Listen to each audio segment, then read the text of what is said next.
Welcome to Anything Cricket. Let's talk.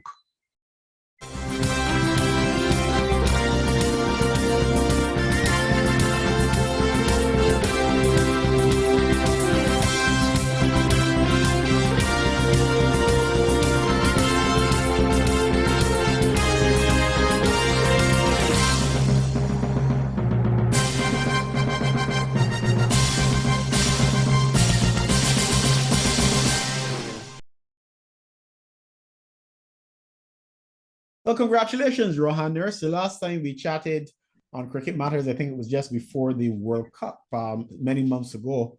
That didn't maybe go as you would have wanted, but I don't think you have too many complaints this time around.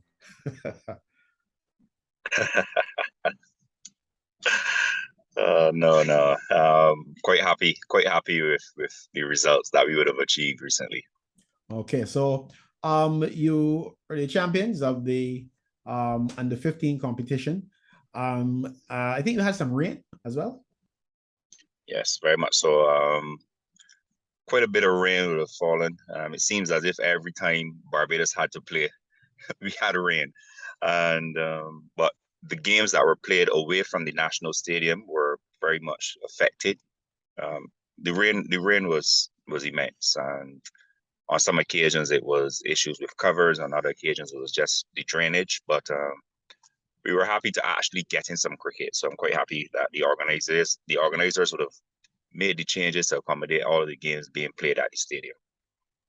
Okay, so how much did the rain, you think, affect the whole development process? Because I mean, I see junior cricket as a development process. Yes, you're playing to win. You want to win badly. Sometimes you want to win real bad and worse than that. But at the end of the day, it's a development process. So do you think you were able to achieve your objectives other than winning, despite the weather? I'll speak from all the teams' perspective on this one. I think it was difficult to see the true potential of everyone because obviously once the cricket gets shortened, the guys who bat at the top would probably have more opportunity to show off their batting ability, whereas the guys now coming further down the line would always be under pressure to score. So you wouldn't get the opportunity to see them building innings with fast bowlers, very short spells again. Same thing with spinners. Some may not know necessarily because it's a shortened version, may not be so inclined to bounce and turn. They may more be looking to be restricting the scoring. So from that standpoint, you weren't able, I wouldn't say that you were able to see the full development and the full spectrum of what these players can do. However, given the shortened version of it, we were still able to see those players who can adapt. And there were still glimpses of good quality throughout the Caribbean. Okay. So what now? I guess we're still able to identify some talent. And they say yes, you can speak maybe for Barbados. But any insight you can share at the regional level would also be appreciated. What now for these youngsters? You've identified some talent. Then there are others who may not have been as impressive. They may shine later. But what is the next step now for those players who have said, look, I've got some ability here? Ideally, I would like to see this cohort of players stick together for possibly another year, because obviously within the Barbados spectrum, we have the Center of Excellence, and some of them will be going on to the Under 17 program. However, the Under 17 program being a 2-year program means that there are some players who would now be in their second year that would still be within that spectrum. And it would then essentially mean that some of the players coming out of the Under 15 group would not be able to, because the spaces are limited, so they would not be able to get in. Given what we would have seen across the region, coming off of the back of COVID, having a lack of cricket for 2 years, 2.5 years, I think it's imperative that this group of players stick together. We keep them together, put them in a program where we can still continue to develop those competencies which are important before we move them on to that Under 17 group. Because we know that at the Under 17 group, the demands are greater.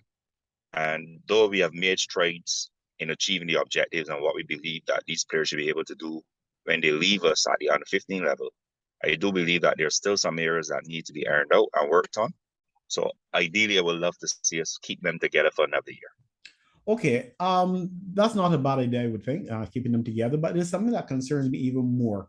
And mind you, it may not necessarily relate to the Barbados situation as much as some others. And I say that because if you look at this whole fitness standard thing that has been so controversial over the last few years, off the top of my head, I don't think there are too many Barbadian players, and none that I can think of immediately, who have struggled with that or who have been problematic where that is concerned. And that may very well suggest, I don't want to say the excellence has something to do with that, but I'm looking at the regional level, where you've got players 23, 24, 25 years old who are failing a yo-yo test and maybe putting on a bit of weight and doing things that the selectors are obviously not happy with. And this is frustrating for me to watch our best players, because it's usually the best players, who are not then allowed to participate. So the public really is being shortchanged. Everything is being shortchanged. And the people who believe that you can start to teach that sort of thing at 23 and 24, when really and truly the whole idea of creating an international athlete starts much earlier.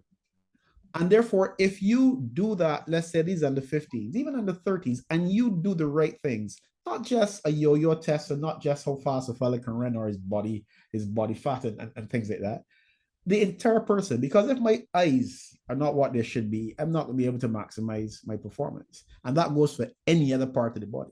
If I'm not hearing well, if my hearing is a bit off, that can have serious consequences on a cricket field or anywhere in the sport. So therefore, I'm talking about a program where you look after the entire athlete from that junior level. And if you do that, you build then a wider base. Okay. And by the time you get to that 22, 23, 24, and you've got a guy who, just doesn't have the discipline to stick with it, you've got 10 more just as good as him. Does that make any, can you relate to what I'm saying? Yes, I agree with you wholeheartedly. I do believe that it is imperative that we start to build that professional and that elite athlete from a younger age, exposing them to what is required so that as you go further up the line, it is not foreign. It is not something that they know learning. I don't agree that you can only be professional when you get to the top level. I believe it's imperative that we start being professional from younger. And we would have identified back in April when the boys came to trials that fitness was going to be one of the major areas that we wanted to work on, given the fact that they were now making a big jump to 50 over cricket, because remember, we were preparing for that. So we worked heavily on that. But along with that, there was heavy emphasis placed on nutrition, recovery practices, because we knew that the tournament was going to be tight in terms of the turnaround time, and it got even tighter. So we had that on our side. Hopefully, that is something, a template that can be used across the region, because I do believe that even though we are different islands, we're still representing the West Indies. We fall under the gamut of the CWI Cricket West Indies. Mm-hmm. And there have to be certain objectives, certain competencies that run throughout. Mm-hmm. I know that Graham West and the high performance team are trying very hard to ensure that that happens, because we've had a couple of meetings as a group. So the under 15 coaches would have had meetings. Mm-hmm. The under 17 coaches would have had meetings. The under 19 coaches would have had meetings. And just to find out what are some of the challenges being faced in different islands, what are some of the solutions we can put in place, and share as much information as possible to ensure that we produce a better product, a better cricketer across the region, as opposed to one island mm-hmm. doing certain things and then another territory doing something different. Mm-hmm. So you think though that the under 15 maybe is the lowest limit you want to go to start that process, or under 13? Where would you start the process? Well, we can start from under 13. I do believe that the principles are going to be the same across the board. Mm. However, in terms of the depth that you go into, we can start that exposure at the under 13, and then you go a little deeper at each incremental age group that we have placed around the region, so that again, when we get to the top, mm-hmm. we've been exposed to that. Now, Cricket West Indies again and the high performance team, they have different competencies that they're looking at. So, for example, we look at values, and one of those set of those values were respect, passion, and accountability. Mm-hmm. And that is something that we are trying to get to run throughout the age groups, throughout the region, and that will be a pillar of West Indies cricket. So it's a case where when we see Australian players, we often say, well, whether or not they're international players or under 19s or they're playing league cricket in England, when you come across an Australian player, they all operate a similar fashion. And we would like to have that throughout the region. So there are things that we're trying to put in place. And I believe that it will take time, but it also means that we need to have the buy-in of the entire region. Well, there's a school of thought that it may take 30 years, but I don't know anybody who said that would be serious, because then you've got to look at maybe some 2-year-olds and start with them. But another issue that is very obvious in the region, and this would include, of course, Barbados, leadership. We've been changing cricket captains at the highest level. Naturally, you change them at the junior level because age, you pretty much every season or two, you're going to need to change them anyhow. But by the time we get to the senior level, you're changing and changing, and the only thing that's not changing is the outcome. What can be done, if anything? And maybe you can start by what is being done, and maybe what more can be done to develop leaders, even from the junior level that you're so familiar with. Similar to what you spoke about earlier about widening the pool. I think we need to widen the pool of leaders or persons that we are exposing leadership to, so that eventually we can have a cohort of about 15 or so leaders across the region. Because remember, not everyone is going to advance at the same level. Not everyone may get selected at the same time. So it serves to say that if we have about 20 leaders across the region, at least one of those 20 should move on to the international level or move on to first class. And then there's consistency throughout. I know there's also an idea where you want your leader must make the team first and foremost as a player. They should be able to command the play. That is true. So we need to find a way to balance the two and not let it be that your best player, because the person is your best player, that he becomes captain. Because we know that there are instances where leadership can put pressure on players. And we've had the habit of, in recent times, of selecting players to be captain who have not had lots of experience of performing that role through the ranks. And I think that is something that we need to address. Leadership is an issue. However, again, during the recently concluded under 15 tournament, I would have seen some good qualities coming out from the captains across the various teams. But it is essential, again, that they are given that support to continue in the role, but not only those, but to also expand that pool that we have. Okay. Who are the other people who've worked with you in preparing these youngsters? And some of them, I'm sure, would have been with you on the tour. And I'll start by first thanking Boyko. So Boyko would have come on with the sports partnership with the Barbados Cricket Association. And that is not only to support the under 15 team, but the entire under 15 program throughout the region. So, but throughout the island, sorry. So that is a fantastic initiative, and I think it bodes well for the future for the young men. And then we would have had the support of Elite Rapport. This is Miss Dawn Lovell, who would have conducted some mental skills sessions with the players, and the staff were involved as well. And that support would have carried through on tour also. So that was greatly appreciated. And then we would have had the assistant coach, Richard Clark, who did a tremendous job.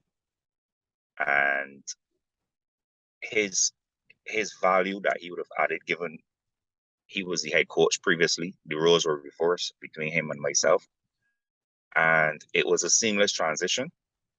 And there was lots of experience on the management team, which would have helped these boys, especially given the challenges that we would have faced. Manager Jason Haynes, again, he was a member of the management staff from 2016, I do believe. And his experience as a manager, his experience as a teacher, experience as a former Barbados under 15 captain, under 19 captain, first class team captain was integral. And Kwame Dalrymple, who was our physio, again, another member of the management staff who has been there. He's been there from 2017. So it was the team, there's consistency from that standpoint. And I do believe that everyone worked very well together. And again, given the late changes with the format of the tournament, the frustration that some of the players would have started to encounter, given the fact that we've been rained out, having that experience as part of the management team would have enabled us to ensure that the players remain focused and come out successful in the tour. Well, success. Let me just want to say as well, thanks to, I don't have his correct name, but we all know him fondly as Corman, the groundsman at Rubis. Okay. Yeah. Quite often he would have prepared the pitch for us when we would have had our camp. And it was a very good thing because on occasions the pitch would have been a little bit dry, and we would have embraced that because we were trying to really push the importance of being able to play a spin. And as the tournament went on at the stadium, because the pitch would have been used and used and used, that opportunity and that experience we would have had at Rubis would have helped the guys tremendously when they went into the latter stages of the tournament. So I'd like to thank him as well. And of course, the parents. And the parents, can't forget them. They were if you forget the parents next time you turn for training, you're not gonna have any players. It's true, and they were there. Their numbers in Grenada, their support was tremendous, and there was even one occasion after the second game was rained out, where we were able to meet up with them and allow the boys to have an afternoon time with them where they relaxed. They felt a sense of warmth because they were getting a little frustrated with the rain, and that worked well for us, and I'd like to thank them. Okay, well, it certainly takes a whole team of people, parents, teachers in the schools, various schools, other students as well, friends, because sometimes you may want to hang out with your friends, but you've got cricket practice. And I'm sure that there's not every friend who will try to pull you away from that cricket practice. Some will encourage you, some will even come with you. So it takes a whole, they say it takes a village to raise a child. What does it take to raise a cricket team? Well, the whole country. The whole country is important. It's very important. Yes. All right. So congratulations again, Rohan, to you and to your entire team of administrators, coaches, players, everyone. And thanks also for joining us on Anything Cricket Let's Talk.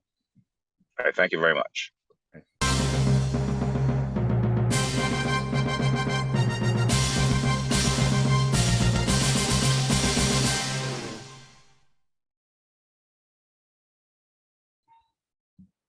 Well, once again, very happy to welcome Dayton Smith and, of course, Hartley, almost becoming a resident analyst now. And guys, we have just seen the completion of the, you can almost say the regional aspect of the international calendar for this year for the West Indies in cricket. I don't know, people may have their own views on, the outcome and so on, but I don't know that as we stand at the end of that segment of the year, of the season, that we know a whole lot more than we did at the start. What are your thoughts, gentlemen? Well, good night, Philip, and good night to all the viewers. I think I know a little more than I did at the start. And let's focus on that first. Let's talk about that. A few good things happened. Kyle Mayers has emerged or is emerging as a very valuable all formats player. In very recent times, he's done particularly well in the shorter formats of the game. He can be very destructive in the opening position. So I think we learned something useful there, and that's good. So we look as though we have found ourselves an opening batsman who can take us into the future certainly in the white ball formats. He's done well in the tests and done a lot better in tests with the ball than some may have expected. So I think we learned some good things about him. We knew from the beginning that in the white ball formats, we need some solidity and dependability in the middle overs, in the middle order. And what we know at the end of the season is that we still need it. I think we haven't found the answer to that yet. And I think the other thing we've learned is that we must get very, very soon, we must reach the point where we work out exactly how we plan to work with the players who are roaming the globe in various T20 formats, etc. We have not worked with that formula, but by the end of this season, I'm sure we all understand now that it is something we have to work out very quickly. Hartley, are you any more enlightened now than you were before? Greetings, Philip and Gaetan. Gaetan is the eternal optimist, and that is why I love him so. So I am going to say, because he identified Kyle. We also saw Shamar Brooks coming to the fore. He has now arrived. Shamar Brooks is looking for it. Other than that, I do not know, because our problem is that we have three formats of cricket. As you all know, T20, the ODIs, and the tests. We have a cadre of players. I suppose some even go to say as a pool of players. And what I have seen being done is that Cricket West Indies intends to give everybody a play to see how they are going to come up eventually with a formula. And it is not working because most of them are failing.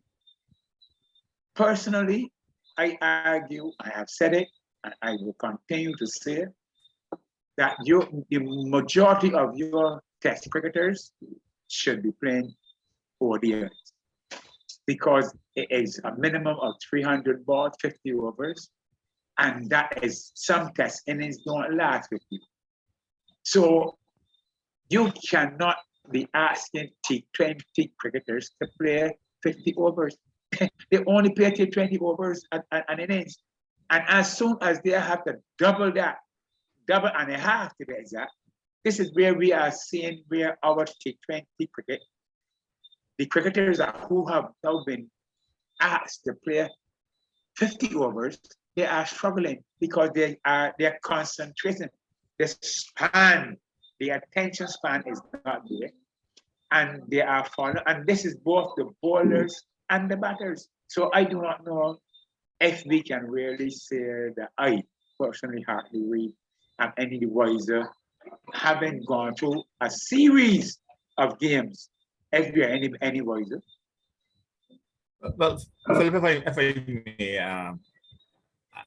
Hardy might be right, I might be an eternal optimist, but I will tell you a few more things that I saw this season that I thought were interesting and probably useful for the future. One is that our test team seems to have identified a way it wants to play, and it seems to be working. They've played 6 test matches in 2022 and they've lost none. A number of the top order batsmen have now modeled themselves a bit on the style of Craig Brathwaite, where they're digging in for long periods. And whether we like that kind of cricket or not, it has worked in 2022, having won 3 test matches and drawn 2. So that's not a bad thing in that they've found a way. And I think that's a good thing. On the bowling side, we discovered that Akil Hussain is certainly very well equipped at international level. His performances in 2022 have been among the best in the world.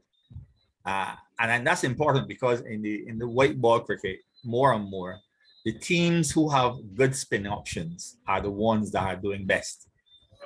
And the West Indies have now found themselves 2 very good left-arm spinners, because it's a shame that he got injured so quickly, but in the little that we saw of Gudakesh Mothi at the international level, he equipped himself extremely well. And even though they're both left-arm spinners, they have different styles and they're suited to bowling at different stages of the inning. So if they happen to be the two best spinners that we have, I have no problem with playing both of them in the same team.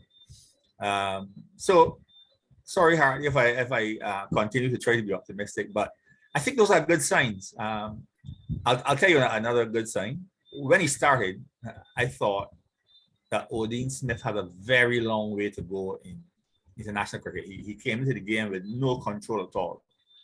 And in his last few games, I'm seeing that little bit of improvement, a little more control. He's bowling at better run rates. He's getting hits now.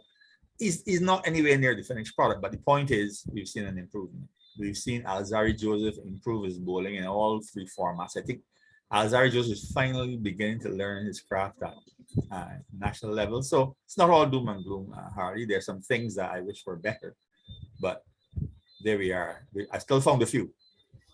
Yeah. I would throw Shepherd in there too. Romario Shepherd. My problem with Romario Shepherd, we are not bowling him in the right position. For some reason, we believe that he's a death bowler. And that's his death. Yeah. But that's the death of the team. The death of the team.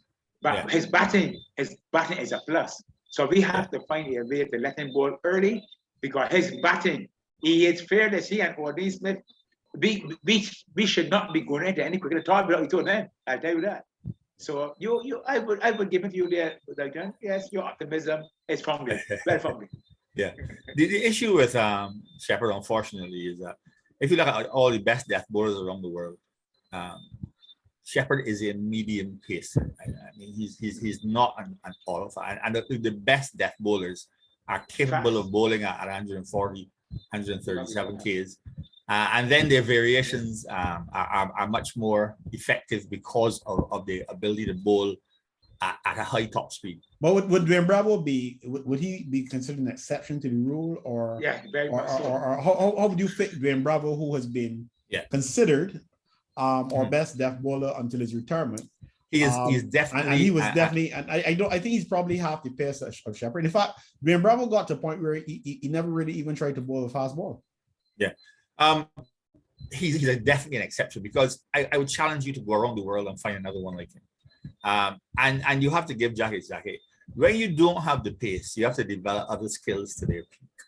And he was definitely the best bowler of a slower ball anywhere in the world. His slower balls were much better disguised. When you have that kind of pace, the demands on your accuracy are even greater. So all kudos to him. He was able to find a way to get it done. I'm just saying that when you bowl at pace, it's more difficult.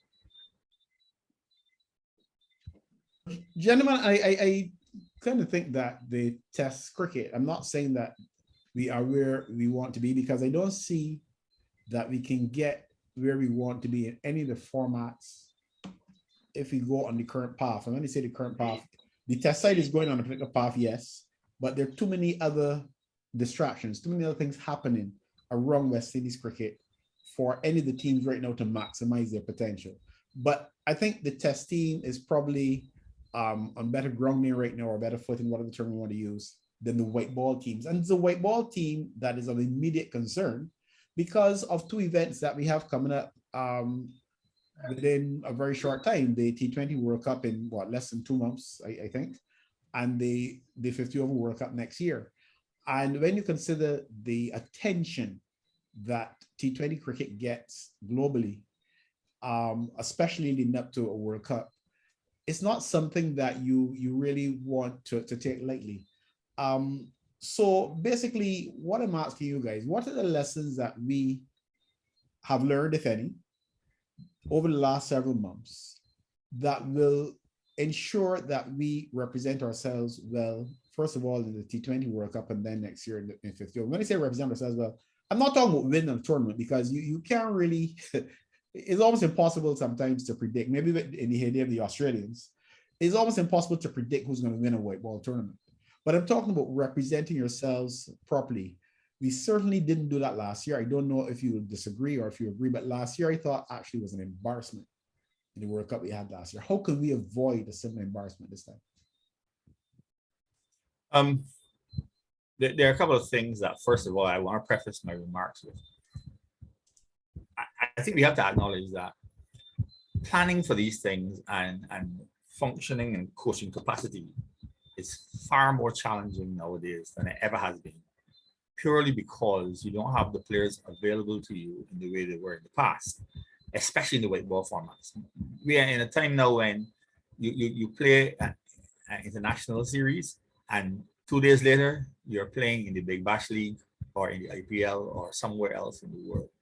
So if during that series, I as a coach determine that there's some work we need to do with any player, the reality is that right after that series, he may not be available to me or any of the other coaches to work with for another 3 months. That's a reality. And so the real challenge is that we have to develop ways of identifying what needs to be done and getting it done over long distances when people are even playing in different formats.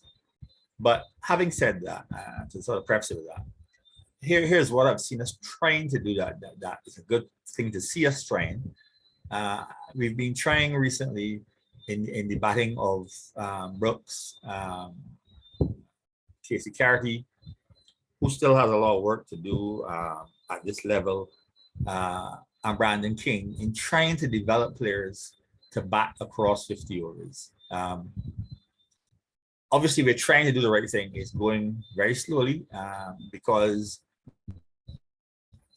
if you look at our probably last, 20 games, you will find that when the West Indies bats 50 overs, 80% of the time is because Shea Hope has batted 35 of those overs, 35.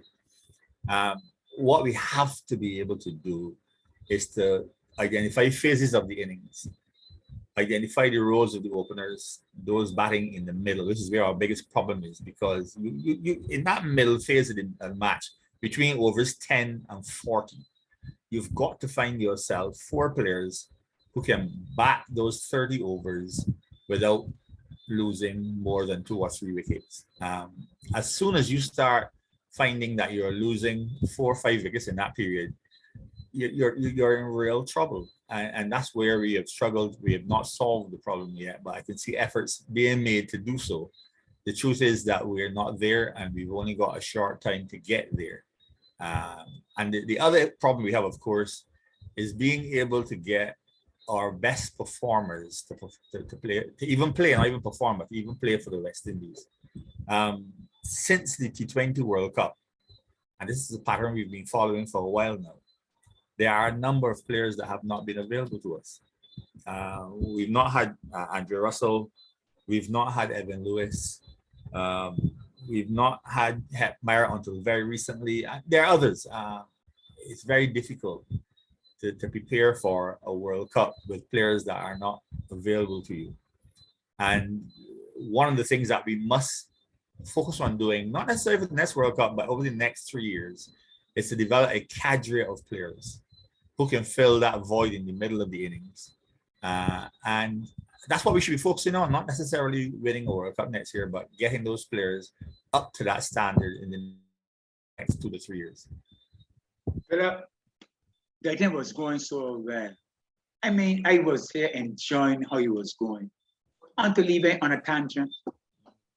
Philip, if you are fighting a battle, you do not talk about soldiers you do not have. You have to talk about the soldiers that you have. And in any form of work at all, you talk about whom you have. He identified the cricketers that we are not having. But we had them this year at the World Cup. We had them all over the place this year. In fact, we picked a team, a World Cup team, to go and get embarrassed, to embarrass ourselves. What we have to do, and he came back home and he said it, we have to identify a squad of players and say, gentlemen, this is what we are doing. If you all are not available because of other commitments, declare your hand now, so that I am going to commit myself to the gentlemen who have said yes. I am going to go in for the next 2 years. And Dayton, I don't want a competition unless I want to win here. Don't tell me that I don't want to win the World Cup. I am not going to any part just to be a participant. Anytime at all, the West Indies goes on the square, I expect them to get the quarterfinals. And if you get the quarterfinals, then as you know, quarterfinals ain't never can play. But don't tell me that you just want them there to go. What they wanted to do then? Gentlemen, where we have a water break so you guys can cool off. Just to let you know that Wayne and I expect Wayne and Ayana to join us very shortly. So we look forward to that. Ayana, as you guys, I believe, are aware, did the Grand Tour during the season that we're talking about. She would have seen all of the matches firsthand.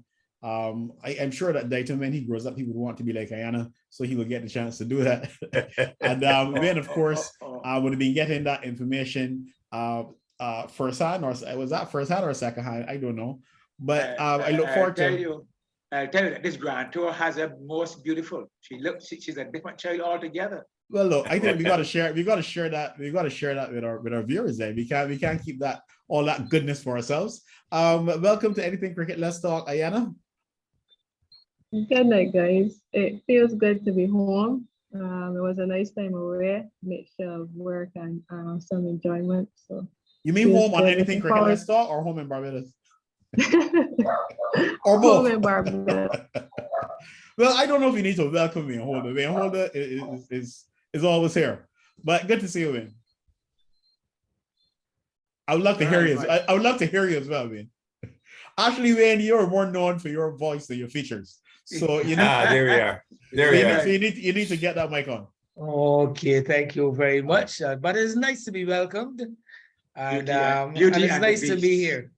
And it's nice to be here. Well, look, these two guys, Hartley Reid and Dayton Smith, have been at it. I'm glad you guys came in just at the right time, because otherwise I would have had to put on my referee's hat here. We're talking West Indies cricket, as you know. We're talking what the lessons learned from the last several months, looking forward, especially to the white ball. We did touch on the Test cricket. I think we kind of agreed that something decent is happening there. We haven't lost a Test match for the year, according to Dayton. And what that needs to keep working, although my own view is that all of our cricket will be compromised until when we get the issues out of the way that are causing distractions. But if you focus on the white ball primarily, with the 2 World Cups coming up, that's where we were when you guys dropped in. Dayton believes that we've made some progress with players like Kyle Mears and Hossein and Brooks and so on. Hartley is pretty much of the same view, but there are some areas of separation there, guys. And let's hear how Wayne and Ayana see things. Wayne, maybe you can go first. Yeah, Wayne, we still not hearing you. You're on mute, Wayne. Yeah. No, the West Indies and just seems to be somewhat in disarray as far as, first of all, deciding who we are going to play. We still seem to have problems in deciding what is our style, what is our strategy of play. We seem to have run into problems with leadership. I don't know who is in control and who is running the show. The tactical acumen seems to be all over the place. I don't think that we have achieved a whole lot over this home season as far as the white ball situation is concerned. So it just leaves a whole lot to be desired. I am kind of, believe it or not, for once, lost for words, but it leaves a whole lot to be desired for what I saw for this entire home season and the white ball, on the white ball side of things. Very, we have to give the West Indies some credit here, though. I know. Anytime the West Indies are able to create what is history, having Wayne hold a loss for words, I think they deserve some credit for that. Ayana, you were the grand tourist.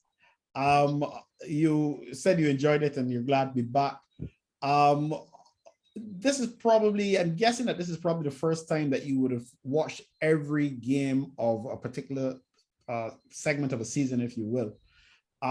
So share with us the difference between being able to do that and having to follow on television for the most part, like the rest of us. Oh, Philip, I'll be honest with you. Yes, I was at every game, but I probably wasn't able to watch the entire game at different points in time. Sometimes you have to tune out because there are other things to handle. You've got to make sure that we can actually see the game. Yes, correct. I think that this summer was a very hectic summer. West Indies did a lot of traveling. You basically had some days where you basically had a day and a half before the next game. You flew out the night after a game. That happened on a couple of occasions. And if any disappointment for me, it is that we didn't provide more opportunities to some other players who might be knocking on the international team doors. For example, I believe Chandrapal Hemraj probably could have been considered in between the T20Is for India and New Zealand. That's just a name that I call straight off the top of my head, because West Indies were basically down to probably just about 12 because guys were carrying niggles. And if you're going to play that amount of cricket, then I believe you need to consider the health and fitness of the players and also the circumstances that they're operating in. Well, Philip, I think Ayana has given me an open door for me to answer my friend Harley, and this is how I will answer. First of all, by quite rightly identifying Chandrapal Hemraj, she's going in the direction that I was saying. We cannot function properly at national level unless we have a cadre of 30 people who are ready to go on the field. And notice how he's phrased that. I don't mean he's the person that we will work on next and we'll give him a try. I mean that we feel that he's really ready to compete at that level. And we fail to do that. Now, to put that in the context of next month's World Cup, yes, Hartley, whenever we go on a field, we want to compete as best we can. And so I expect the players on the field to give everything they have. But at the same time, we got to be realistic. And when we're being realistic, here are two things we got to say. In relation to my comment about the people who are not playing right now, it's not a question of whether I think we should play them or not. The reality is that I've found over the last, 6 years in West Indies cricket, there are some players that whenever there's a World Cup, we feel we can't compete without them and we go and bring them in. And very often, we don't see them playing for the West Indies again very much before the next World Cup. So I'm only dealing with that reality in that I fully expect the selectors will go and bring back some of the players who haven't played in the past year. That was purely being realistic. Secondly, I'll give you an interesting stat that I discovered recently. In the 70s, when one-day cricket started, in the 70s, 80s, and 90s, the West Indies maintained a winning record in one-day cricket, meaning they won more games than they lost. Since 2000, we have never had a winning record. And not only have we not a winning record, this is the worst part of the stat. Our record keeps declining. So whereas we might have had 0.8, which means we win 8 for every time we lose, it's now, I think, down to 0.5 or 0.4, something that is actually has been dropping over that 22 years. So we cannot fix that problem for the next World Cup. It means that systemically, we have a huge problem. We are not producing players able to compete on a winning basis over a sustained period. That is a reality that is not going to wake up tomorrow and fix itself. The reality is this. We've got to give ourselves a period of time and say we've got to find enough batsmen that we can rely on to bat for 50 overs every game, not once in a while, every game. And we have to stop picking at individual players and say, here is how I'm going to get 30 useful players. We have to find enough bowlers in that 30 that can defend totals of 300 that we've been scoring and not being able to defend. That's a reality. That's not what I would like it to be, but that is the reality that we have to address. And it's not going to fix itself in a week. Can you just identify the solution? We lost you. You lost you there. You're not hearing you. Sorry. Right. I want you to remember the only person that is not old enough to know about that time is Ayana, the only person here. That time we played our test team, used to play ODIs. Correct. That's correct. We had one team, and that team was literally unbeatable. Nowadays we have a team for each format, and they are all beatable except the test cricket. In recent times, yes. So it's really on that note, Harley. It's very ironic that when we had, let's say, when we were choosing from a smaller pool, not that we didn't have good cricketers, but when we were choosing from a smaller pool, in that there were fellas outside that pool who might have been good, but they were never looked at because they just couldn't get in. So the team was being chosen from a smaller pool, and we were winning. Now we have fewer players of value, let's say, and we've got enough now all of a sudden for 3 teams. That in itself should cause those who make those decisions to reflect. And this is how I started this program. We now are trying to give everybody a little piece of the pie. And some of them bad. I don't know why we are trying to sugarcoat this whole issue. Man, some of them are bad. And I will not leave home to watch them, not even if they pay me. I ain't gonna pay to see them. So Ayana, there's one person, Hartley's one person who is no threat to your job. You agree that we have some bad cricketers, Ayana? How would you put it? I wouldn't agree that we have some bad cricketers. I think that we have some cricketers in a poor system. I think that our guys are very talented, but I don't think that they have the resources around them to really get the best of their abilities. That's the truth. What sort of the resources you're looking at? The resources where if you're injured, you don't really have to worry about trying to fend for yourself. You mean like Shane Dorrich has to fend for himself? You have the facilities of a high performance center. You have the facilities to be able to speak to a mental health specialist coach to help players in challenging times. The resources of like proper nutrition, that type of stuff.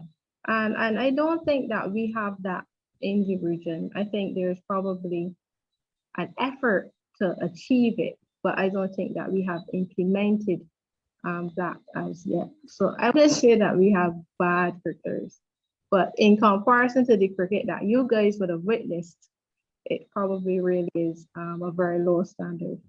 Okay, so I'm gonna marry what you just said with what Hartley said, because I'm gonna be a very easygoing teacher. I'm not gonna mark anybody wrong. I'm just gonna restructure and reposition what you guys are saying so that it all makes some sort of sense.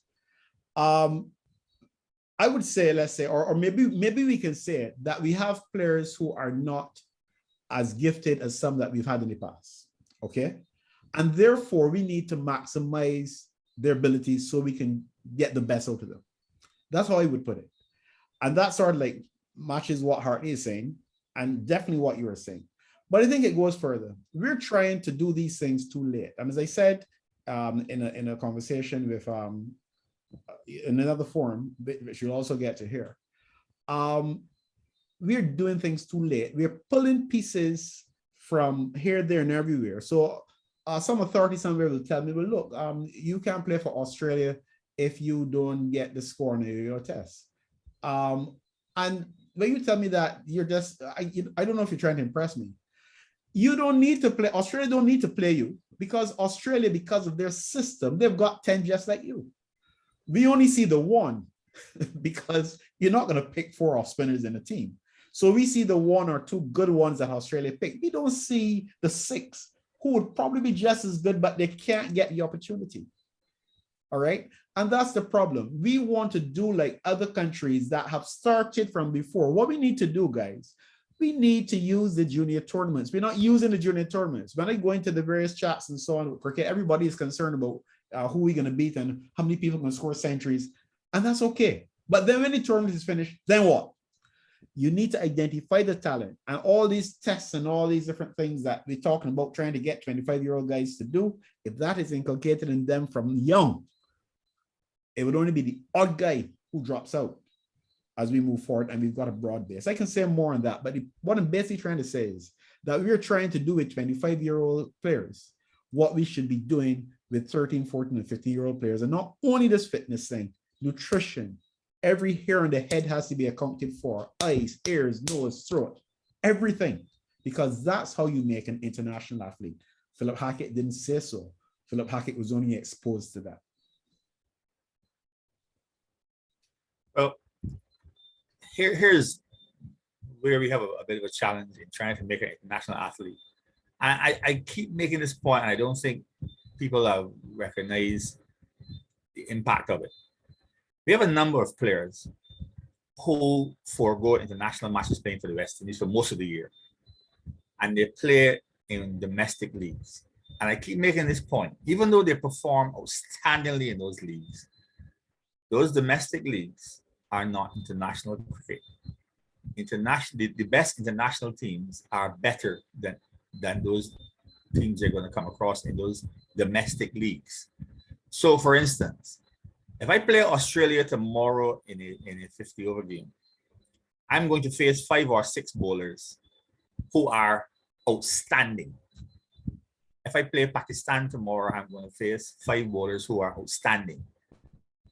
But if I play in a domestic league, I may come across 1 or 2 of those bowlers in that league, and I will find a bowler in that team that I can target, or even 2, so that I'm honing my craft for most of the year at a lower level, and then suddenly when I reach a World Cup, I want to play at international level. There's still a step up, and I still think that players who want to be successful in one-day cricket have got to play more international games to hone their game at that level. But you know, you using one of you would choose your words. Okay, what the mess? You talking about franchise cricket? What domestic cricket? You talking about franchise? Call it what it is, franchise. And you are quite right. I'm sorry, it is food cricket. When you know what food cricket is, these fellas play food cricket. Where? But I think again, I'm gonna have to borrow from you, Hartley. I think the only person here who may not know what food cricket is Ayanna. Ayanna, we're not picking on you. You're blessed with you. So what we have to do, and you are quite right. Listen, tonight we have identified our major problem. We have to select a squad. We cannot be picking from the pool. We have to identify 20 cricketers, and then you benchmark them. They benchmark, and if they do not reach what you have set, they will go. Because what will happen? The 21 down to 40 that have not been identified in that 20, they want to get up there because this is where the sweet life is. This is where you are exposed to the world. So they are trying to get there. So their cricket, whether it's batting, bowling, fielding, whatever, their cricket is going to raise. But if you continue to pick, and Ayanna, I love you, but these fancy words you're using that to describe, look, there have to be certain criteria. There have to be criteria used to say a person has a right. If you're a batter, whether it is ODI, T20 or Test, there's a standard there. Your bowler, the same thing. We have people wearing maroon that cannot play for Barbados. Cannot play for Barbados, but they play for the West Indies. So what are we doing? We're giving them players, and they're both the players strutting on the international stage, pretending to be cricketers. They are pretenders. Listen, let me hear you do it. I was going to say, I won't go as far as you, but I will say that the problem with franchise cricket goes deeper than I just said. It's not that just that you're playing consistently at a lower level in international cricket. But a lot of the players that play for the West Indies play completely different roles in franchise cricket. And sometimes we have to recognize that. We just took Rohan Nurse, who played in the IPL as a finisher. In T20 cricket, when you're a finisher, really, all you're expected to do is bat 3 or 4 overs maximum at a strike rate of 150 or 140. But we then brought him back to bat at number 4 for us, which is a different role. And I guess worse, sometimes we moved him from a T20 finisher to a ODI number 3 or number 4 batsman, which means that you now have to try and bat 50 overs. Instead of going hell for leather for 3 or 4 overs, your role is completely different to try and bat from overs 10 to 30 or 10 to 40. So we have to take all these into consideration and figure out whether we can continue to do that and be successful. And the answer to me is absolutely not. Or then we got to find another way to prepare our players to play each format in a way that makes us successful. And while we're on the subject of various formats, guys, I'm going to throw it to everybody, but I want to start with Wayne and Diana. The whole idea, you talked about, different roles and playing T20 and playing One International. This is something that was thrown out on this show before, probably by Hartley, in terms of how we structure our teams. And I'm beginning to get more and more convinced that we shouldn't really necessarily have 3 different teams, but 2 or maybe 2.5. What do I mean by that? That the T20 team, I don't see T20 really as I see players who would perform better in T20 if they're playing red ball cricket at some stage. Okay. But to ask Hetmar or anybody else to play a particular role in T20 and then come and play in the top 5 in One International, I think is asking a lot. And I'm wondering if our One Day International team should not closely resemble what our test team looks like, and let the T20 guys focus more on T20 with 1 or 2 exceptions. What do you think, man? Don't be afraid to tell me I talking foolishness. You've never been afraid before, so don't be afraid now. Don't get shy now. I don't know. Someone that how can I put it? The bottom line is, when I see cricket, I see cricket. Red, white, pink, whatever color ball you bring to me.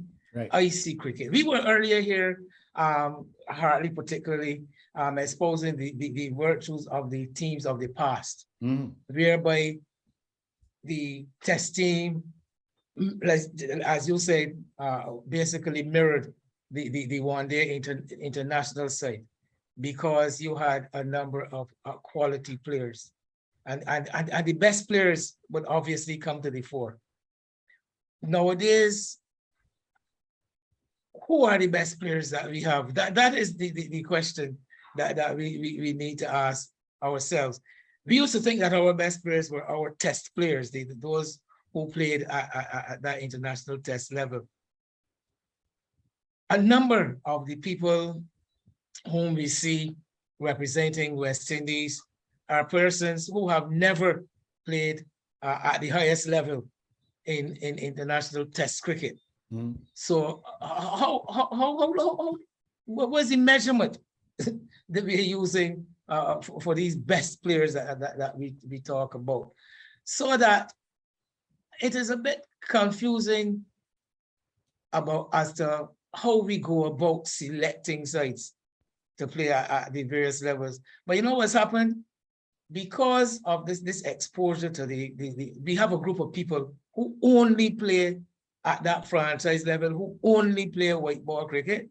We have now been duped into having to selecting our white ball teams out of that group of players, so that those players then are not seen as good enough to play at the test level. So I don't know if I'm expressing what I'm trying to say, the anomaly with which we are faced. Because the question I ask is, who are the best players? These people that are playing franchises on white ball, or the players who are playing red ball, test cricket in particular? Anna?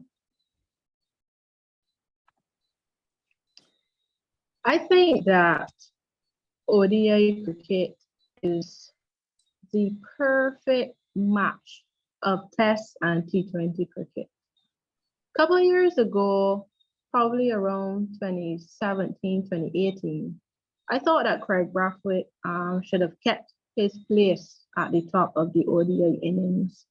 But the coach at the time wanted to have this swashbuckling start.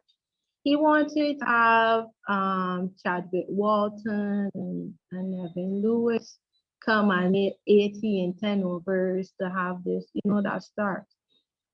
And Craig lost his play. He eventually, no, he's only playing Test cricket. And he had a rough patch as well, because by the time he was really finding any rhythm, West Indies were the second innings of a 2-test series. And he will not play cricket again for probably about 3 to 5 months. And I think that not having that foundation of players who are experienced at the Test level and then marrying the power hitters in the middle to lower order is the reason why West Indies find themselves in the position that they're in now. ODIs is basically our worst format. And it's because I don't think we are going to understand the game now. I watch New Zealand, England. Sometimes they get to 200, 220 and 30, 35 overs or 40 sometimes. And then they have about 7 or 8 wickets in the bag. And then the guys come and they end up making 340, 350 on you. And I think it's because they understand how the formats complement each other. And that's something that West Indies have not grasped. And I think that it is time that we assess the performance of the coaching staff, particularly in the ODI part of the game. Ayana, I don't know who's going to assess it. First of all, Ayana, I want to make sure that in future you don't get to see my notes. First of all, so, right? But who is going to assess it? Why do I say that? Why do I say these strange things? I totally agree with you that the problem is a lack of understanding. Sometimes we believe that because a guy can go out there and entertain us and hit 26s and whatever, and he can finish with an average of 80 or 90, that he understands. It's like he does that for his career, and then he comes off as like, what just happened? Because you can perform at a particular level doesn't necessarily mean you understand what's going on, or even if you do, it doesn't mean that you can then break it down to help somebody else understand it. So that's a big problem, Ian. The challenge is that the people who are coaching and who are responsible for helping the players to understand what's supposed to happen come from among us for the most part. And when I follow the various cricket discussions, I see a great lack of understanding. Now, why am I so arrogant to say that? Which may suggest that I understand it better than everybody else. It's not that. It is that clearly the things that we are doing are not working. And I think there's a definition for people who keep doing the same things that are not working the same way over and over again. So you don't have to be a rocket scientist, or you don't have to be arrogant to realize that people don't know what's going on, because anytime you're doing something for a prolonged period and it ain't working, it means you don't understand what's going on. And quite right, and you can bring, I like it that way. So that brings me into the other thing that is the big talking point, the big toy nowadays, TOY, toy, yeah, this SR, this strike rate. What you just described, Ayana, is quite right. The teams that understand cricket recognize that you need a Shamar Brooks, you need maybe a Craig Brathwaite, maybe you need a Shea Hope. But we still believe that you go up there and blast from day one. Nearly finished, guys. Hang firm. Yes, you can do that if you've got a Chris Gayle. But how many Chris Gales have we seen, even if you add up all of like ability in the world? How many of those you see? If you have a Chris Gayle, you can do that. But there's something called managing resources. We don't have a Chris Gayle, and then Lewis isn't too keen right now, which means you may have to change strategy and you go with a Shea Hope to get things tight at the top, along with a Shamar Brooks. Another option would be Craig Brathwaite. I'm not saying you can put all of them in the same team, but that's the way that you may need to go in managing your resources. Okay? And then use those fellas who have those phenomenal strike rates and try to get them to face more than 20 balls in the back end. Because what people are forgetting, Hartley, is that those guys with those phenomenal strike rates only batting 20 balls. Philip, I was going to ask you to call Ayala to the front of the class, but you have just done it, so I wouldn't have to repeat what you, because both you and Ayana have identified what has to be done. Look, and it is not to say that we in the Caribbean have not had the examples. We had Pollard batting at number 6 and number 7 and hitting the ball the last 3 overs to go. And then we decided we're going to promote Pollard because Pollard was making runs, and we promoted Pollard about number 3 and number 4. Can't make it. We have right now we have our big hitters, Heckmeyer and Puran, batting at number 4 and 5. But that's cricket. I mean, that is T20. When you bring them up now into ODIs and you hitting 5, 6 sixes, but there's only 6 balls, you still have another 15 overs to bowl. And the bigger you hit, the more you give yourself a chance to miss it and get out caught or bowl. So Ayana, you are quite right. We have to marry, I like the term we use there, we have to marry the T20 fellas who will come in at the bottom end with the test cricketers who are going to give you that solid foundation. They're going to give you that foundation so that when you get to over 35, he can afford to get out, because he would have batted at a strike rate at 80 or 90, even 100. But then the Heckmeyer and the Puran and the big ones, and then the Ramaya Shepherds and the Dean Smith, they are going to come and push you over the cream. And they're going to give you those runs at the back end. But if you try to get those runs in over 20 and 25 and 30, you can rest assured 8 out of 10 times the West Indies struggling and can't battle with 50 overs. And that's what I'm saying. It does not call for a rocket scientist to understand that we have to build a team on top, middle, and bottom. When Dayton is quiet for too long, I get very nervous. He is so logical sometimes it is frightening. You have the floor, Dayton. Yes, Philip. I listened carefully, and I'm going to disagree slightly with something you said. And I'm going to try and pinpoint a reason why. No, you understand why you get nervous, huh? Here's the thing. You started by saying that you think the test team, a lot of them should be playing one-day cricket. I don't think it is that simple. It has to do with how you compile an innings. And here's where we are, and I will answer a few of the things that came up recently. We have in recent times produced a lot of players who early in their career discover they can clear the boundaries. Very early in their career, before they play much 4-day cricket or even 1-day cricket, they get snapped up in T20 leagues. And if you look at the players we have playing in those leagues, a lot of them are used as finishers. So at a T20 level, we have a lot of players who almost every ball, they're looking for the ball that can clear the ropes. They are not looking for too many 4s. That happens when sometimes you can't get it over the rope. But they're not looking for alternatives. I watched Hardik Pandya in the Asia Cup a couple of days ago, batting with Jadeja, and the two of them batted for a long time to win a game for them. And during that time, I was impressed with the number of 2s they ran. Playing the ball deep into the outfield and making the boundary runners run to the right and their left. Not looking to clear the boundary, but both of them, as you know, have the ability to clear the boundary. And when the ball came along in the right area, they did. What we have are a lot of players who are just looking for the ball to clear the boundary. And while that can win you games in T20, that's where we fall down in 50 overs.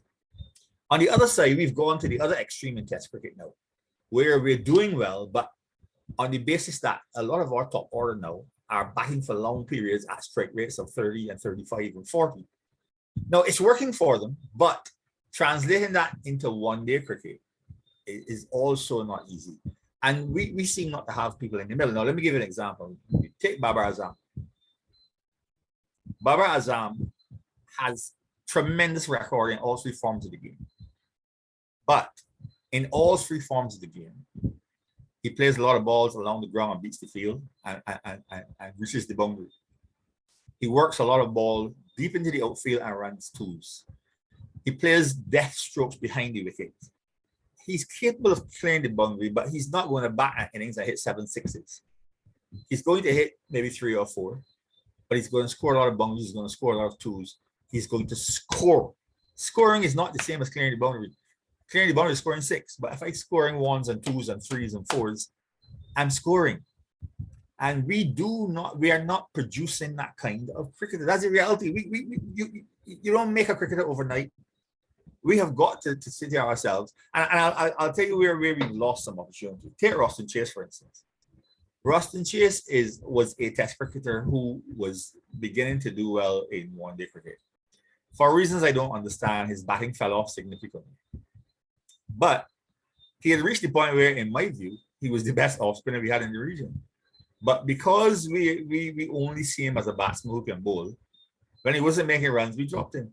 We never thought of using him as an off spinner in white ball cricket to bat maybe at 5 or 6, and to figure out what was going wrong with his batting and try and get him to bat a lot of those overs for us. What I'm saying is we don't seem to be recognizing that we don't have that player that bats for long periods in the middle, and finding the ones who can and working with them to figure out how they're going to do it.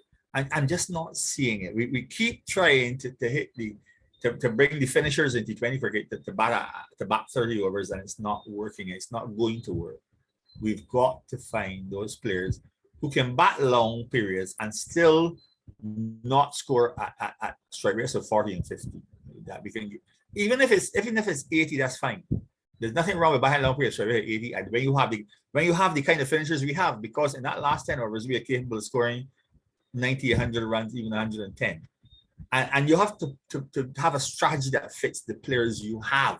You can't simply copy what everybody else is doing when you don't have the In other words, managing, that's what I meant by managing your resources. Exactly. Yeah, but I think, we have done, I think, an excellent job, that's my opinion, of identifying some success, of highlighting some challenges, and hinting at some solutions. And maybe in some cases, more than hinting. But let's make life easy for our viewers now, as we wrap. 5 of us, and I would say 1, maximum 2 specific things that you would like to see occur in the coming months. And why you say in the coming months? You said just now, Dayton, that you can't produce top, I don't remember if you use the term top class, but you can't produce an outstanding batsman, and the same would be sort of a bowler, in a short time.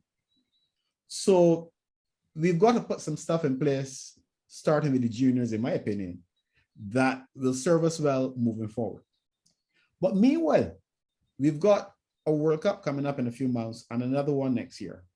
And given how we, in my estimation, embarrassed ourselves last year, not only by the performance in the cricket specifically, but by making mock sport of the game at certain times, because it was more party for guys than it was for serious cricket as far as I'm concerned. So that we avoid that and rebuild the respect that we really should have out there, whether we come first or last, we can build back respect by the effort we put in. So basically what I want you guys to focus on, these 2 white ball tournaments coming up, and 2 things at the most, but I'll be happy with 1, that you would like to see happen, or that you think need to happen for that to take place. I know Dayton likes to listen and be thoughtful and then, come in, but you're not gonna let him come last, like last time and then make me look bad. But I'm not gonna start with him either, although he was an opening batsman. I'm gonna start with the man who used to make important runs. So you will get to go first, Win. Remembering that your strength is in your voice. So we need to hear you.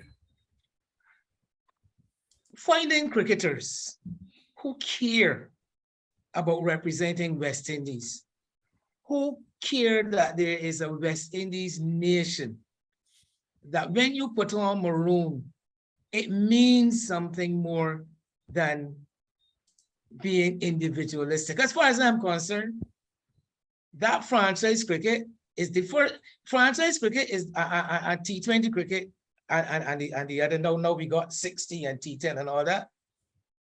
Those are the first forms of cricket that I see that have made cricket an individual sport. Cricket has always been a team sport.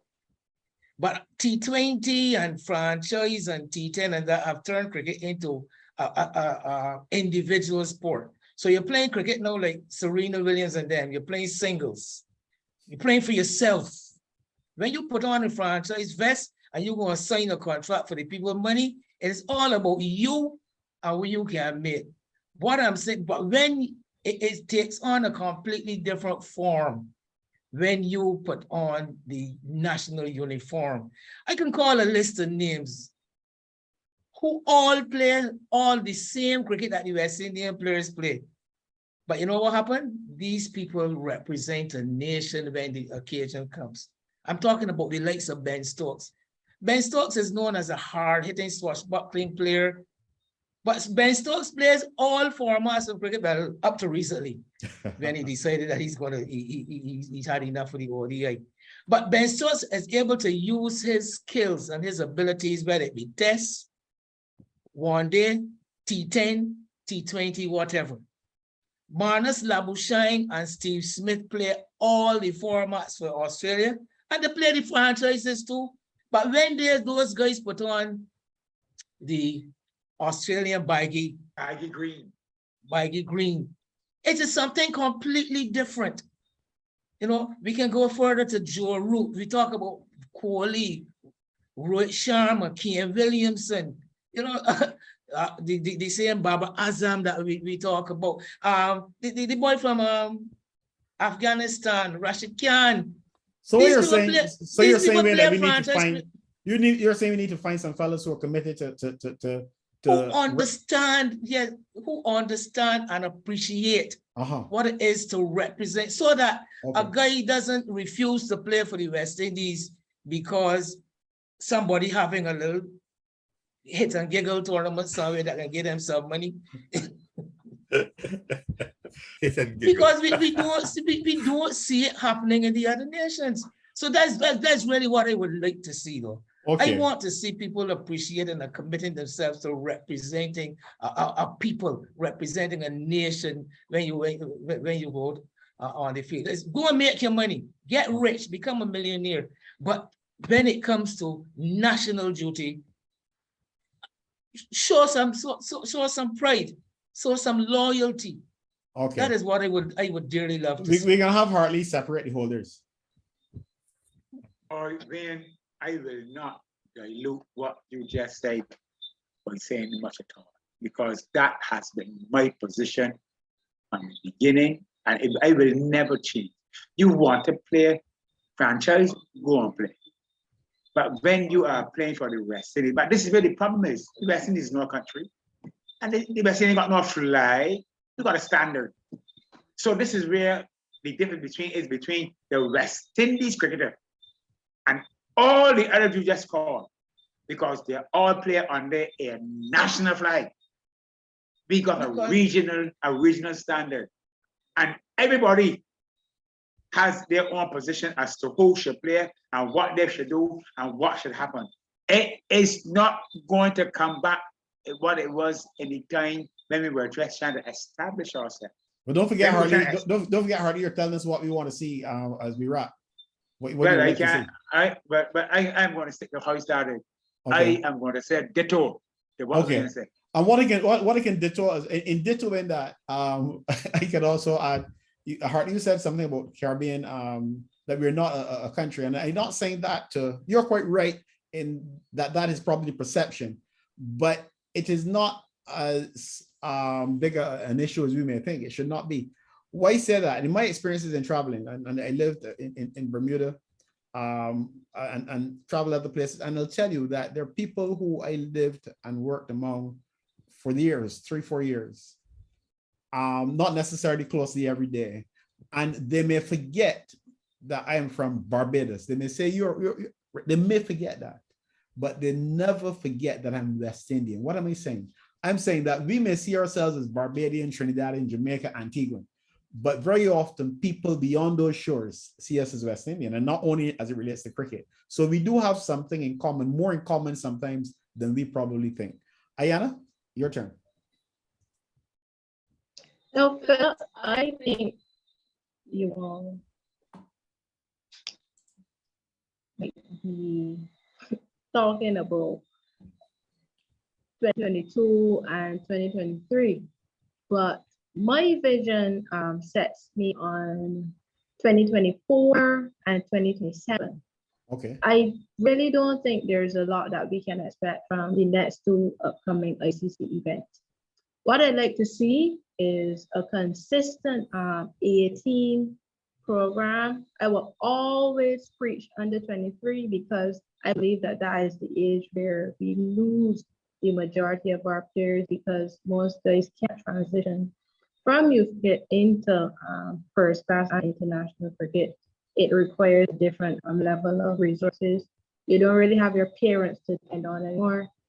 And this has been an indictment of our administrators. Every time selectors change, the A-team setup looks different. You have players who are pretty far from an international player 6 months, probably a year ago, and then all of a sudden they're in an A-team, you know? So I think we need to see some consistency in selection and to build a pool going forward of players who will have really evolved to understand their game when they get to the international level.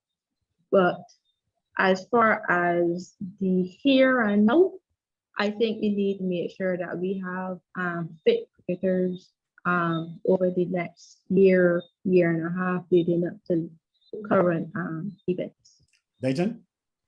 Yes, sir. Two things quickly. Well, first of all, Ayana is going in the direction that I've been saying on, like, that we're not going to produce them with actions in the next 6 months. It's going to be longer.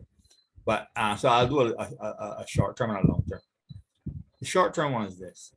If you take our 50 over team and our test teams, in recent times, from a batting perspective, we seem to have identified a way that we want to play, even though everybody's not committed to it yet. But what I want to see in the short term is that we continue that. Because if you look at the short form of the game, in all the games that we've scored 300 recently, which we're doing now from time to time, one of the top three batsmen gets close to 100 over, and they bat, between the three of them, they bat minimum 30 overs.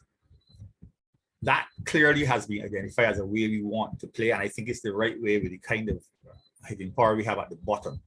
And those hitters should not be exposed to bat too long. So I want to see evidence that we are committed to that strategy and we're going to continue doing it. And so developing the batsmen at the top in that mold where they can bat 30 overs.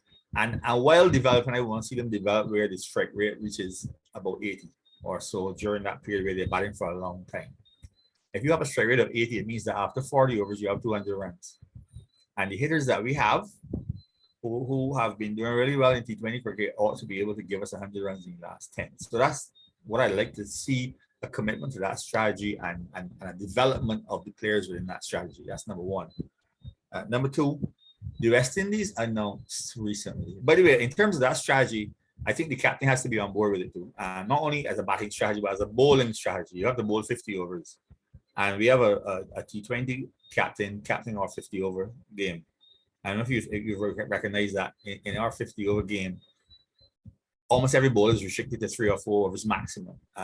Sometimes one. Somebody, Dayton, if I may interrupt you, Dayton, somebody in one of the newspapers identified that the captain made 40 something bowling. Exactly. As a short, I'm not ashamed to call his name. As a short, it was an excellent article. Excellent. Right. So the point I'm making is we seem to have a batting strategy, but we're all over the place with our bowling strategy. So we need to have that. I want to see what that bowling strategy is rather than having a change every couple of overs just because. So that's the short-term thing I want to see. In the longer term, Cricket West Indies announced that they have what is in effect an academy now coming on board with younger players being prepared for the future. And I want to see evidence over the next 2 years that those players are being prepared to play a certain way in Test cricket, a certain way in one-day cricket, and a certain way in T20. I'm not going to dictate what that way should be, but we should have some plan of how they do it and in a way that shows signs of possible success. That's what I want to see more than anything else. Well, guys, I don't need to add to the cricket points because we've got some people here who follow cricket very closely and who are very good thinkers. So I'm not going to try to actually add the actual cricket stuff to that. I've heard a lot of good stuff coming out there. What I would like to see, people of integrity making the decisions, minimize the politics around the game. And thirdly, and in a sense, all three of these are wrapped up in each other, have fairness in team selection. Gentlemen, if we do that, Ayana And lady, and if I just address Ayana, you said that you've almost like given up, if you will, in a sense, on 2022 and 2023, and you're looking beyond it. That's not a problem from a cricketing perspective, but integrity can start anytime, and you can see the effects of it tomorrow. So if we have people of integrity making decisions, the politics is put on the back burner, and fairness in team selection. In other words, you pick the players who perform. All right, Ayana, we may not win the World Cup in 2022 or 2023, but we're going to not make a mockery of ourselves as we did last year either. So fair enough, we can do both. We work on the cricket skills for the future because that will take time, yeah. But integrity, minimizing the politics, and being fair can start right now. Thanks, Hartley. Thanks, Dayton. Thanks to you, Wayne, and a special thanks to Ayana. I'm not saying that, Ayana, because you're the only female here. I'm saying that because you really come with some solid stuff tonight. Not that you ever, you got a standard, but you're in top form tonight. You're that I almost said manly match. I'm going to get myself in trouble. You're the outstanding player in this game tonight. That's my vote. If they want to disagree, they can do so, but you got my vote. Okay, so thanks very much for watching Anything Cricket Let's Talk. Join us again soon for yet another episode when we discuss the issues of the day.